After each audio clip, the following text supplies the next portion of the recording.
banks of the historic Danube River lies the beautiful city of Budapest, which is in reality a combination of what was formerly two cities, Buda on the left bank of the Danube and Pest on the right, as we see it here.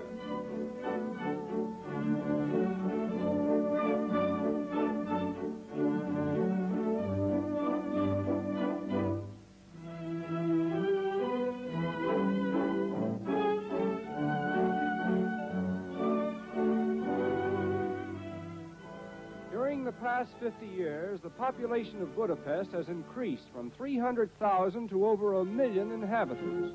And being the capital city, it supports one of the largest houses of parliament in the world. A fitting home for the government of a nation that has lived through over 1,000 years of interesting history. And this reminds us that Hungary was formerly an important part of the great Austro-Hungarian Empire, which was disintegrated as a result of the last war, all of which is uniquely illustrated by a floral map in Liberty Square. The section shown with light flowers represents Hungary as it is today, and the boundaries designated by red flowers shows it as it was before the Treaty of Trianon. Naturally, the people of Hungary are determined to have this treaty revised, and until it happens, they claim a flag will hang at half-mast beside the floral map in Liberty Square. One of the most colorful buildings in Budapest is the so-called storehouse of the Hungarian Archives. It contains many priceless manuscripts and state documents, as well as precious examples of Hungarian art and craftsmanship.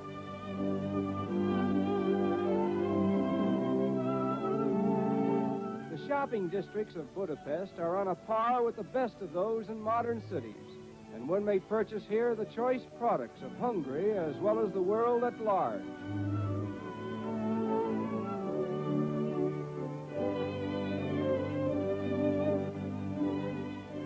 Budapest is one of the few large cities in the world that has not yet suffered from the extreme inconveniences of traffic congestion, and this may account somewhat for the broad and dramatic gestures of the traffic policemen.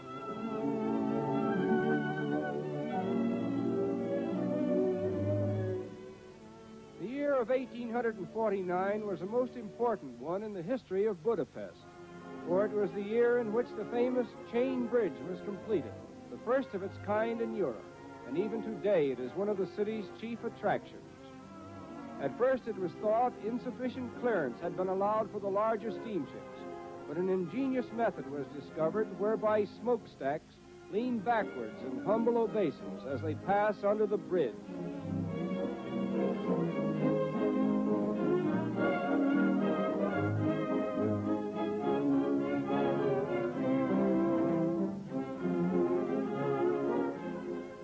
Impressively situated upon a hill in the Buddhist section of the city stands the Royal Palace, built in the latter part of the 18th century during the reign of Queen Maria Theresa.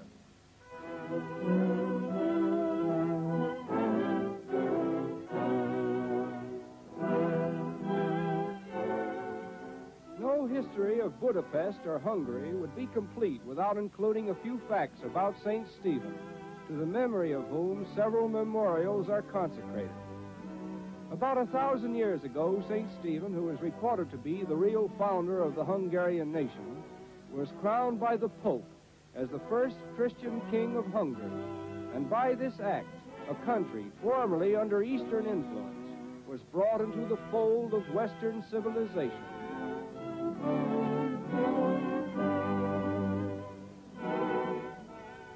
According to tradition, this church was founded by St. Stephen, and it is known today as the Coronation Church.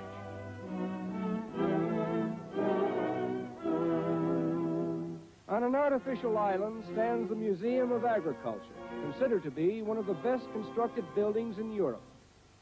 Budapest is noted for its colorful outdoor restaurants, where the spirit of gaiety and hospitality mingles with the spirit of music.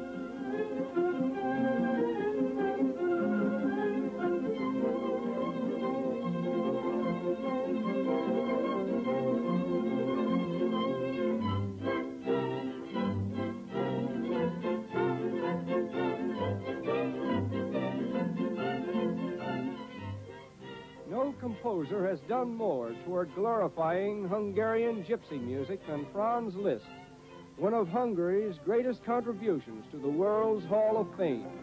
And his immortal music is like a daily prayer to the orchestras of Budapest.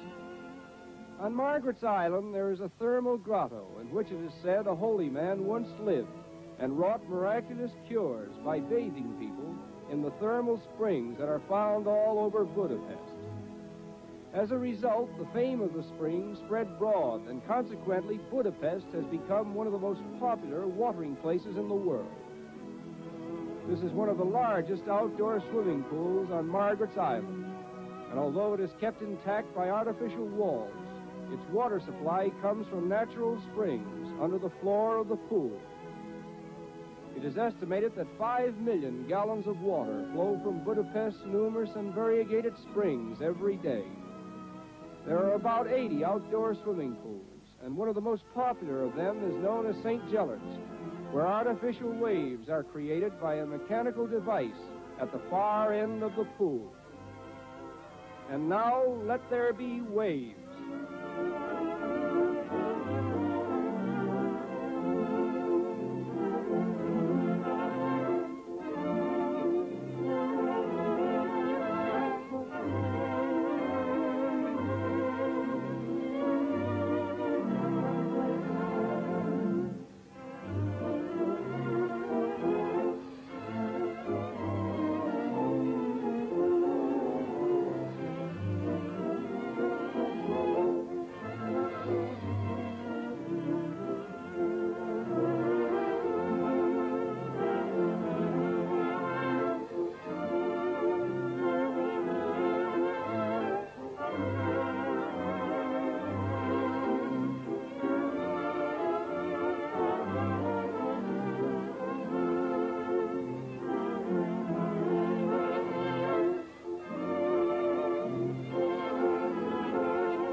This doesn't seem to be the proper time to say farewell to beautiful Budapest.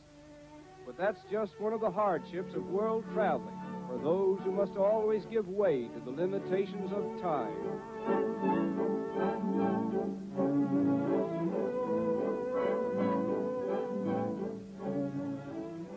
So now, with a final glimpse of that famous river which inspired one of the world's immortal waltzes, we will conclude our impressions of beautiful Budapest and waltz away to other ports of call.